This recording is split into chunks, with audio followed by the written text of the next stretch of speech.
last day of 2021, and I really wanted to get back to working on Big Orange here before the end of the year. So I made it. I did it. I did it, man!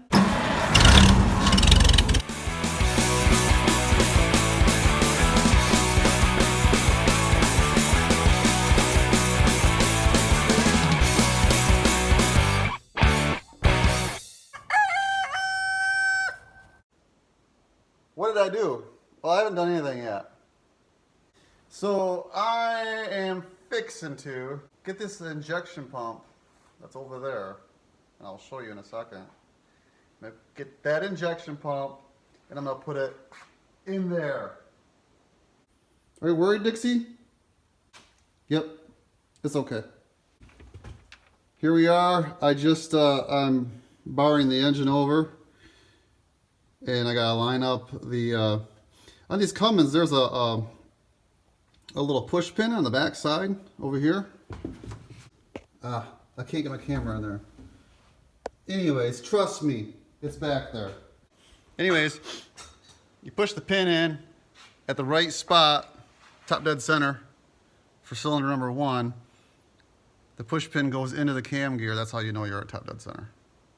So when they rebuild the injection pump, they lock the pump in. Oh, careful, my calipers there. They lock the pump in so it's at top dead center for cylinder number 1. And this is a little locking nut here. And right here is a little spacer. So once you get everything set, you get this in there. You loosen this up. You put this little spacer in there and tighten it back up so it doesn't fall out. And you're good to go. Looks good though, doesn't it? You know, I had it blue before I had it rebuilt. Ford blue like the rest of the engine, but I think I'm just going to leave it natural. I'm going to leave it natural because I don't feel like painting it, and it looks good. So it's a win-win-win. The third win is when this thing runs. So win, I don't have to paint it. Win, it looks good the way it is. And then the third win, when that thing fires back up again and it runs properly. Winning. I don't know about you guys out there. But let me tell you something about me, okay? When I put a project away for a while, like I have with Big Orange, I have a hard time getting back into it. I just feel lost. I walk around scratching my butt. I don't know what to do next. Where did I leave off? Ooh, right.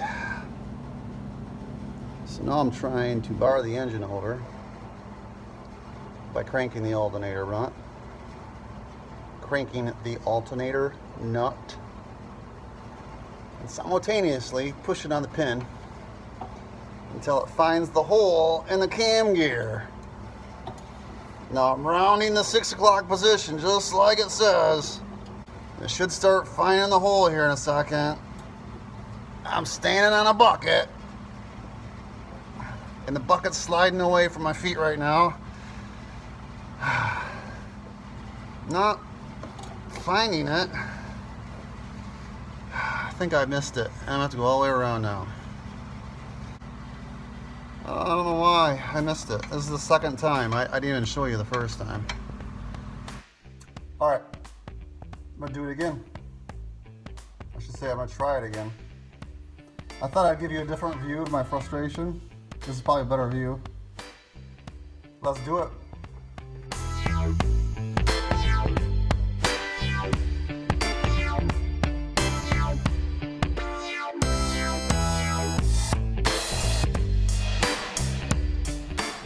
All right, I'm way past. Still no go. So a little investigation. For this procedure, I'm going off of a official Dodge Cummins recall notice. It's on YouTube. It's like a 3-part, and it shows you how to swap injection pumps without taking the whole front cover off. Okay. In a 4BT and a 6BT, man, they're the same thing up front, but it says in that video that the keyway is at about the 530 position, looking at it from the backside, okay? And I went around 3 or 4 times now, and it just, that pin will not go anywhere near a hole. You know, checking it from like 6:30 to 3 o'clock. It just, there's nothing there. So I better do a little investigating. And here's what I'm looking at. But you see where the keyway is? That's not at the 530 position. So I've been trying to push that pin in the wrong spot. Apparently there's some differences between whatever, I think that was a 1989 Dodge and this. I don't know. Alright. So I'm going to do this again. So looking at it from the back side, it should be about the 1 o'clock position, not the 5:30 position. Now, I thought about this. And yeah, 4 BTs and 6 BTs, they're pretty much the same except 2 cylinders. But the injection pumps obviously are different because it's only pumping 4 cylinders instead of 6. And so I can see why the keyway position might be the same. So, yeah. Let's give her a go.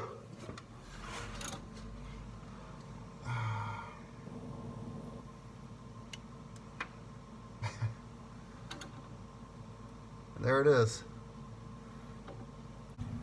It's in there!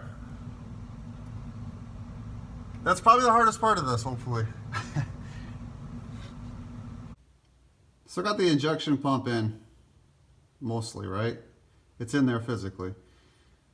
Well, I ran into a problem.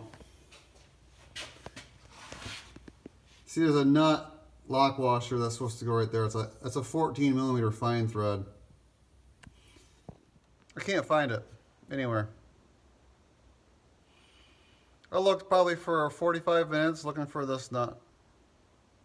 And then I remembered when I sent this injection pump out to be rebuilt, I sent it with the nut and the washer.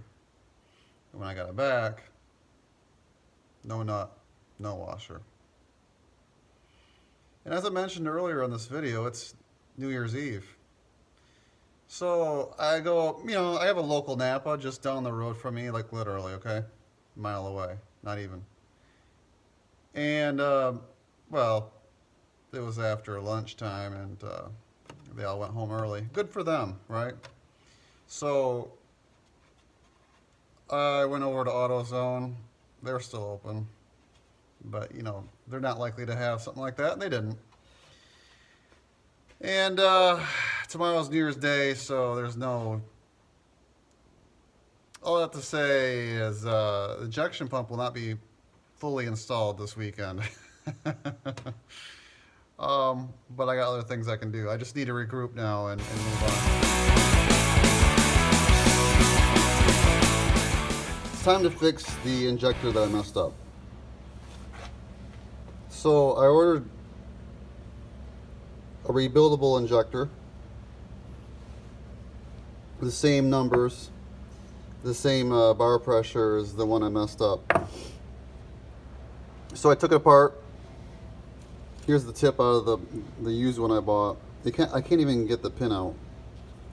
It's froze in there. I suppose you could soak it in something, but I didn't buy it for the tip anyways. So what I'm going to do is take the tip and the internal parts from the injector I messed up and put them in the used body that I bought. Now I already cleaned it up. Obviously I took it apart. I measured the depth of the spring pocket. It's within 1/1000th of this. So the spring pressure, they get the pop pressure where it opens. It's based on spring tension, and they shim the spring up until they get the proper pop pressure. And well, since this body is within 1/1000 depth-wise of this one, it should be good to go. I should be able to put all the internals from the rebuilt one into this body, and it should be just the same, except the threads won't be messed up. These are the threads. The threads for the return line are what I messed up on this one. And then I tried repairing it, and that was a debacle, and there's a video about that. We don't need to relive that. Now it's important when you're handling the tip. To not touch this with your fingers. I guess the oils or the salt or whatever, I don't know. But you're not supposed to touch this, okay? It's finely lapped and polished to fit perfectly to the tip. So I just put a little diesel fuel in there. It should do this. When you lift the pin, it should just fall right back down smoothly. And that's according to the Cummins manual. So that's like the Cummins gospel. So now I'm gonna go ahead and put this together.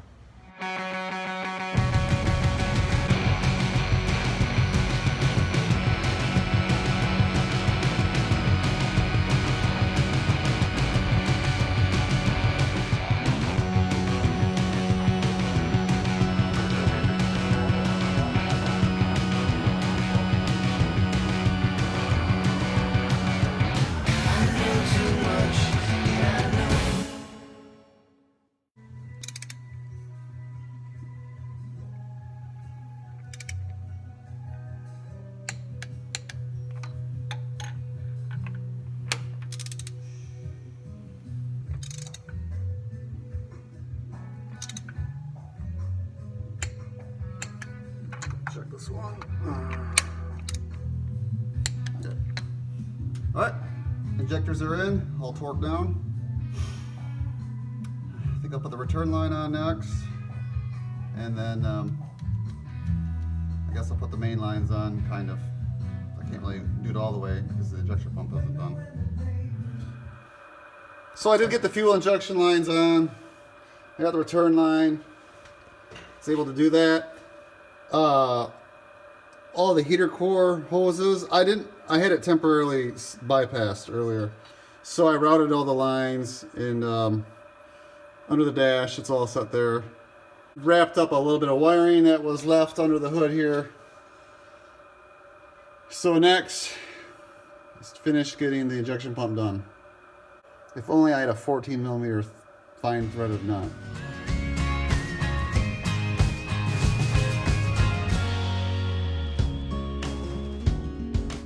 Napa to the rescue. Look at that. As you can see, the nut is installed. Injection pump pretty much installed. What's next?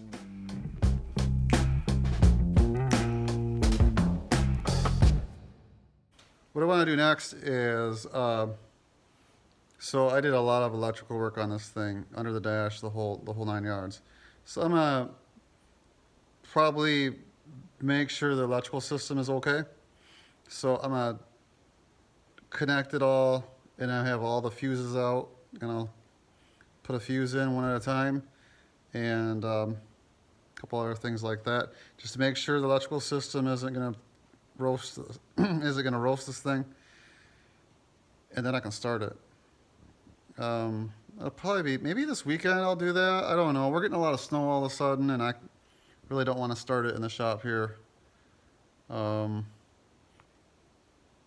we are getting a lot of snow all of a sudden. So much so that I brought Uncle Green in here, because the annual putting the plow on the truck is going to commence right now. So I'm going to do that.